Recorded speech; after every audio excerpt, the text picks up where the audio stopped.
Welcome to Luca and Miguel. Enjoy the video. In this video, I will show you how to make a delightful shrimp and rice dish.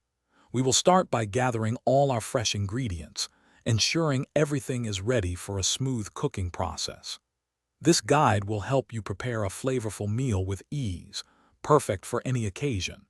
Get ready to create a truly satisfying dish that everyone will enjoy, following our straightforward instructions.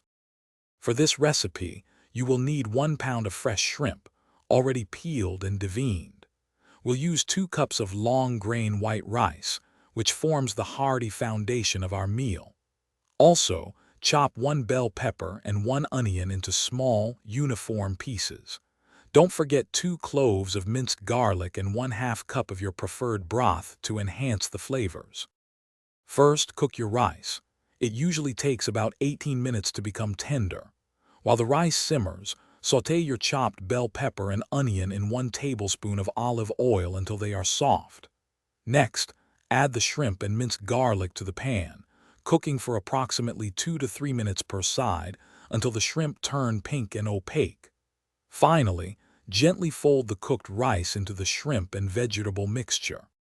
To finish, season your shrimp and rice with salt, pepper, and any herbs you love, adjusting to your taste. A sprinkle of fresh parsley or cilantro adds a beautiful, bright garnish. Serve this delicious dish immediately to savor its warmth and perfect texture. This recipe is designed to provide 4 generous servings, making it ideal for a family meal or entertaining a few friends. Thanks for watching and please subscribe. It's the best investment you'll ever make.